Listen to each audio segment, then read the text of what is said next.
Hello and welcome to another episode of the podcast From Feld ins Regal. Today we're gonna be talking about the INCAS-Projekt in Colombia. INCAS is short for Iniciativa Cadenas Agricolares Sostenibles. And for that, we have Joel Brounen from Solidaridad as our guest today. And Solidaridad is supporting us in the effort in the regions Meta and Caqueta. So welcome, Joel. How are you? Thank you. Nice to talk to you from Colombia for this INA podcast. As we have lots of listeners from Germany and some might not be aware of the work of Solidaridad, can you tell us a little bit more about the organization? Of course. Well, my name is Joel Brounen and I'm the director of Solidaridad in Colombia. Solidaridad is an organization with over 50 years of experience in working with sustainable supply chains. We're a network working in 40 countries with approximately 1,000 employees. And in particular, we are working in Colombia with specific supply chains such as coffee, cocoa, palm oil, banana, dairy, beef, products that are mainly agriculture of a background. And what we develop particularly is digital solutions. We work on educational solutions, access to finance. We work on certain studies, sector studies, and we will also work on the facilitation of certain cross-sector collaboration between different supply chains or supply chain stakeholders. So a wide spectrum of activities actually. And before we get into the discussion about what you are specifically doing in the INCAS-Projekt, let's shortly talk about the situation in Colombia first. Because in the news there's a lot of talk about deforestation when it comes to topics like soy or palm oil and under which circumstances they are produced. In a recent article I read that deforestation in Brazil's portion of the Amazon increased by 64% compared to April last year. So I was wondering, what is the situation in Colombia right now? Is it the same or is it different? And if so, in how far is it different? I think it's a very similar scenario what is unfolding in Colombia at the moment. What we see at the moment in Colombia is that there is because the attention has now on addressing the COVID-19 crisis, a lot of the law enforcement has their eyes on different issues. So deforestation has also gone up in Colombia, and that's particularly in very remote areas of Colombia, basically the agricultural frontier. Where the Amazon starts. And this is a very pessimistic scenario, but it is something that we have to work on in the coming months to avoid further expansion. If we look at the trend in the last 6 years, we talk about a rising trend, but we talked about last years it has gone up from around 130,000 hectares in the early 2010, 2011, 2012, up to around 200,000 hectares of forest in 2017. And if these projections are going to go up, we will be at 360 hectares per year by 2022. Now, the government has put in a plan to reduce that growth of deforestation by 30%. So mainly stay at 200,000 a year. That's still a lot of deforestation, and therefore it's very important to even increase the efforts to reduce deforestation in Colombia. Yeah, and I mean, deforestation really is an ecological challenge that is strongly connected with the economic challenge to have a sustainable production, to have a sustainable market. Can you maybe explain in how far Colombia tries to react to those challenges in terms of trying to transform their market or their economy? I think Colombia is leading in some ways in transforming its economy and also transforming particularly their agriculture supply chains to more sustainability. If we look at deforestation, there have been signed 4 zero deforestation agreements over the last 3 years. In 2017, it was the palm oil sector.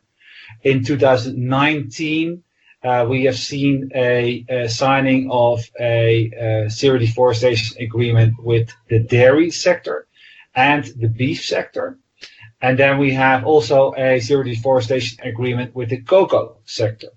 So you can see there that there is a willingness between public and private institutions to get to common milestones to transform in the coming years.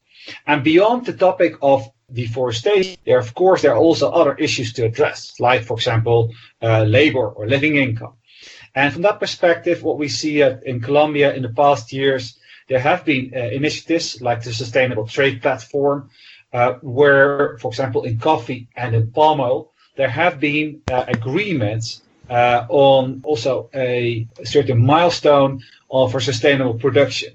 And with sustainable production, there I mean production certified by one of the voluntary sustainability standards. Colombia is, in that sense, doing a very promising job in that regard. If you look at coffee, we're coming from a percentage of around 40% sustainable production in 2014. If we look at the numbers in 2018, we're about 67% sustainable production of coffee. That means that that's a very good achievement of this country. If we look at palm oil, we talk about perhaps 4 or 5% in 2014, and currently we are in a percentage of around 20% sustainably produced palm oil. So in that sense, there is definitely some achievements, and I think Colombia is doing a great job in that sense. But of course, there's still a lot to be done. If we talk about that's around 78% still not sustainably produced.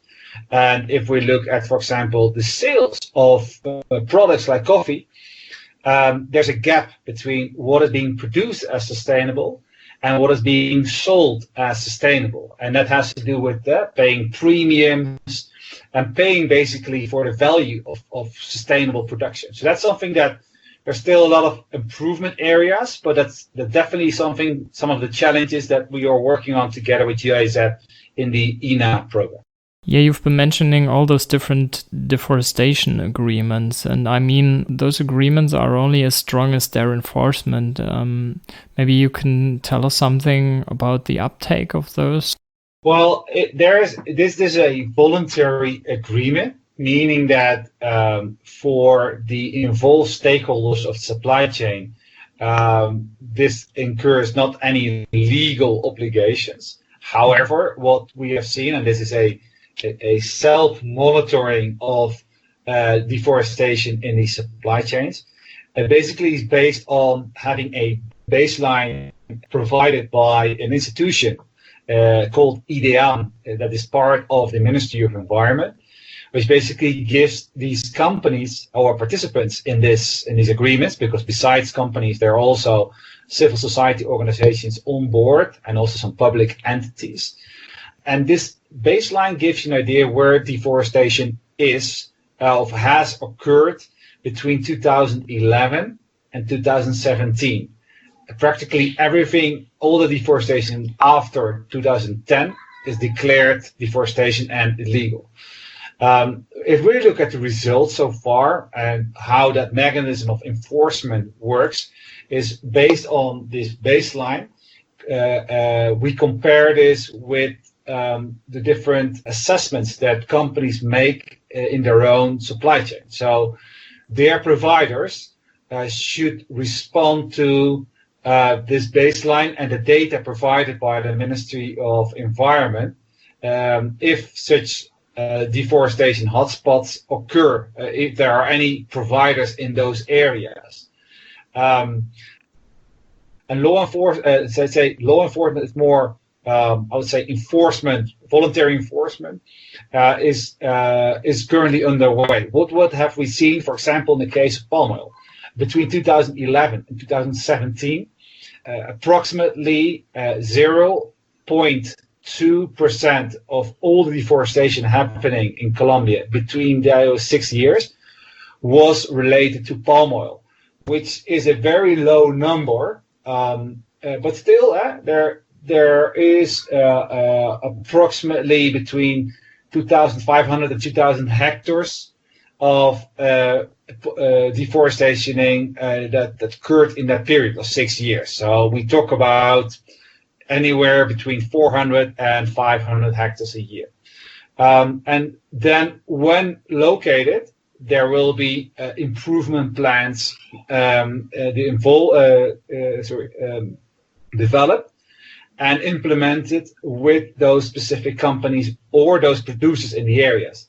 And keep in mind that not all plantations, there are a lot of independent smallholders, and they are part of a chain, but a company does not always has all the control of all these independent suppliers.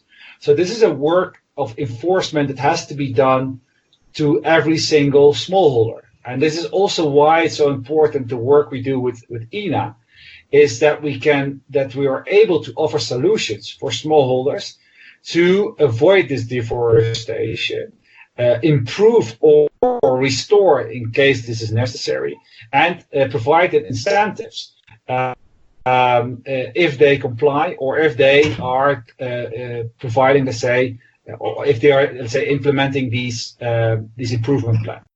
So you already told us that the production of sustainable products increased, and as we know, apart from deforestation, low incomes are also a challenge. We know that the global market price for coffee has crumbled in the past years and months, and producers have hard time making a living. And one of the key objectives of the project is to close that gap between the current incomes of farmers and the living income. And does this increase of production had an impact on closing this gap? Yeah, I think basically focusing on two areas. One area is to ensure very close ties between producers and buyers. We consider, and that's also something that we started from the beginning of the project, to have on board companies committed to buy the product that these producers have. So for coffee, we're working with Nespresso as a buying company of this coffee that is coming from the Amazon, and they pay a very good price for this coffee. Obviously, if you comply with the quality and sustainability requirements, but we ensure from the start that there's a demand for this coffee. This coffee is being purchased through a cooperative, and also there it's important that a cooperative works as efficient as possible in order to also to let's say, reduce the supply chain between when the coffee is being moved from producer to co-op to exporter to finally the roaster and the consumer. So that's something we really promote in coffee, but also in cocoa. We work there with a specialty cocoa exporter that works for the premium markets. So all the cocoa that we are producing is going to be certified by the standard UTZ, which is now being combined with rainforest, and that is being exported also to the international markets, where they get a higher price because they pay for quality and for sustainability. So that's a part of the income what we consider is where you can increase the incomes of the farmers. The other component of the living income is based on the costs that these farmers have. So you really have to look into a household. What are the main costs of these households? And for example, food is a very important component in these household incomes. So we also work with these farmers in the diversification of crops. Part of this directed at their own food security and having access to food, and thereby replacing the need to buy food from markets, but producing your own foods. On the other hand, what we see is by producing and by having diversified crop systems, that they also can sell products if they're, let's say, some crops are seasonal, so they also have their cash flow in between. And that allows them to avoid that they have to borrow money with extra capital costs or any other costs incurred into credits. So this is something that we pay attention to, and this is also the way we can reduce the gap between their income and the living income, which is valid for that specific region. And you are also supporting that change to a more sustainable production together with GIZ by digital solutions. Could you explain to our listeners what your approach looks like? Yeah, I think what we really like about the approach of GIZ in this INA program is the focus on digitalization. And digitalization has a huge potential for coming years, for farmers, producers, field technicians, but also for companies. And the way we work is basically on those three different user profiles. So on the one hand, we build these digital tools, for example, with dashboards for companies and other stakeholders involved higher up, downstream in the supply chain. We work digital tools for field technicians, and that's called Extension Solution, which basically is a digital tool developed for field technicians to go in the field and collect data. And there is Farming Solution, which is designed particularly for the user as defined as a producer, so that they also can do their own self-assessments. So all these tools are connected with each other. And this means that you can basically collect data from different points of view, from the company, field technician, or producer, and you can talk to each other. So these digital tools are not putting information into different silos, but they put it into the same profile of the farmer. And this way we can really build profiles between the different stakeholders of that supply chain. How does it currently is being employed? And that is also something important to mention here, is that you always need to look at the user profile. And the user profile is very important, because if a user doesn't see any benefit in using an app, the app is basically doesn't have any value. So we really work in the development of these solutions with the users. So what we really do is we go to these farming communities and we listen. We look at how they use these apps. We look at the penetration of smartphones in the area. We look at how the network coverage is, where are points where they can get data. And based on that information, we also look at, particularly for the sector, the different criteria, what is relevant for their production in order to take them to the next level of sustainability. So this is something that we work out very closely with these communities, and also this is the way we think is forward in using digital tools and digital solutions in supply chains in the coming years. In other words, make it usable for the farmers and make sure that there are benefits for the farmer to use these apps. You already told us that you're working together with smallholders. Is the use of smartphones and computers widespread in rural areas? Currently in Colombia, we're in the smartphone penetration, whatever we call in terms of how many people do have a smartphone. It's around 50% smartphones. The others have, let's say, what we call the the 2G phones. But if you look more closely, usually the older farmers have, let's say, the older phones, and the younger farmers have the smartphones. In some farms, we work through the sons or daughters of these farmers to collect these data and work with these apps. And that also has a very additional benefit, is that we also include the new generation in farm management and make farm management much more attractive by using also these digital tools. On the other hand, beyond, let's say, having a smartphone, network coverage is a problem in a lot of rural areas that there's no data coverage. However, our apps are built to work offline. So basically people download it once and they can use it without having the need to connect to the network. Once they collect the data and they get back to an area where there's internet coverage, could be a processing plant or the cooperative, and then they upload the data that they collected. So in that sense, a lot of the things are covered, but definitely what we see is there's a need to further improve the digital infrastructure in rural areas to make sure that these apps are more widespread.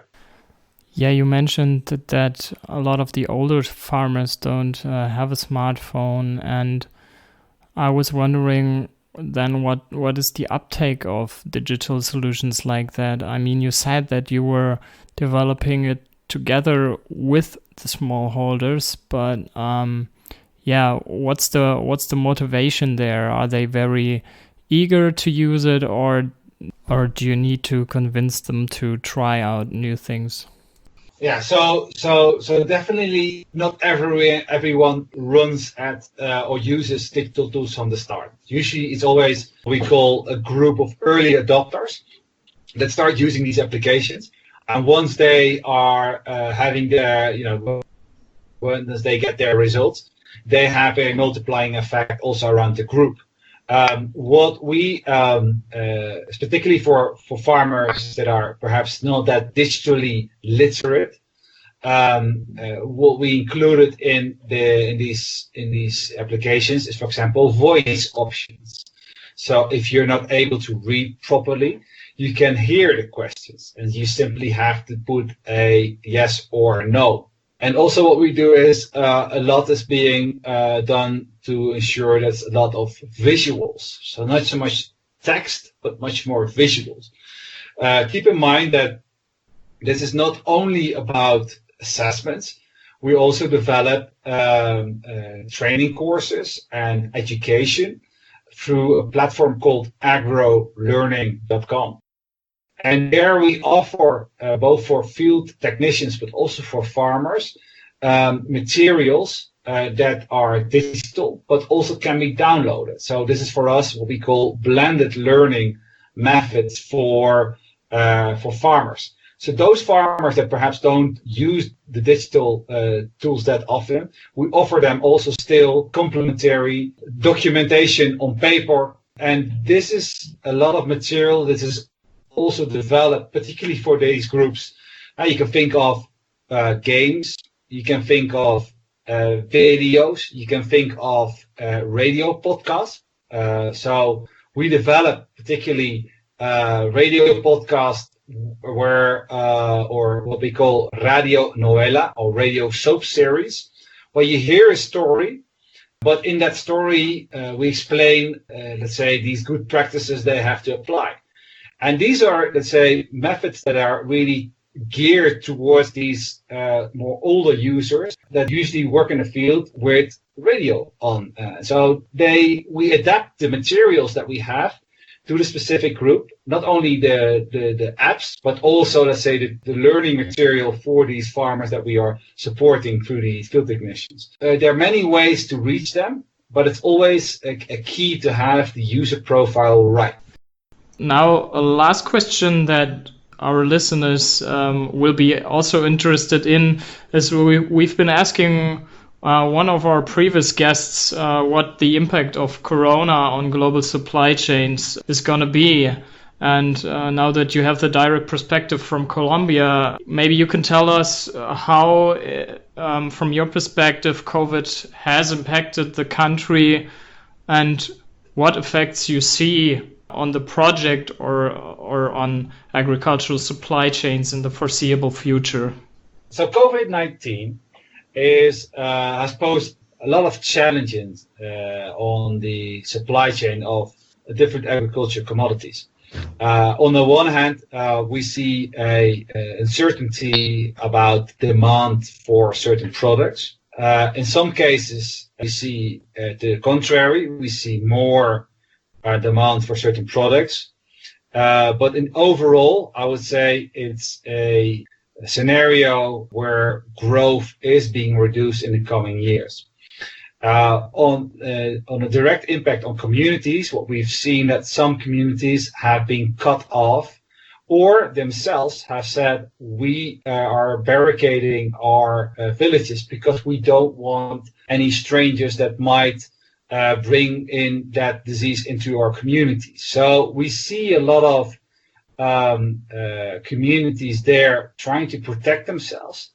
So a lot of the transport lines have also been affected, increasing transport cost and putting more difficulties on the transport.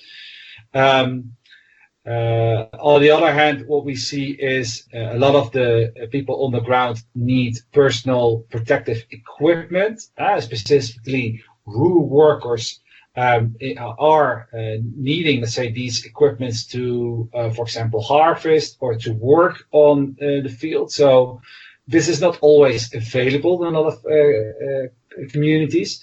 So I think that's a crucial aspect to address in order to safeguard, let's say, the provision of these agricultural goods. On the other hand, what we see is because of some products and some of the difficulties in logistics, food security has become a more important issue, and ensuring that these farmers have access to food without going to other communities or without having to get food or products from urban areas. This is something that we are also anticipating on in providing them and teaching them how to build their own diversification systems, particularly for food. And what we see, last but not least, is that because of these digital tools, we're now able to communicate with these people, not only through the apps, but also because some of the chatbots, we're able to communicate. We know what they need. We can better adapt, let's say, the supply of certain inputs, and we can do transactions online. We can do digital learning. So I think this will also accelerate as long as this crisis will be there. This will accelerate, and even I think also this is something that will is there to stay. But we're just at the start of a long marathon, and what I feel, especially for Colombia, we're not at the peak of the pandemic yet, and therefore I think we have to still be prepared for worse to come. From a medical point of view, but also from an economic point of view, and really, I think we as facilitators in this process and support to farmers, we have a major responsibility to make sure that these communities get through this crisis. Yeah, Joel, it's nice to see that these digital solutions also help during this crisis, and we thank you very much for your interesting insight, and we wish you all the best for your project. If you liked the episode, follow us and don't forget to tune in 2 weeks.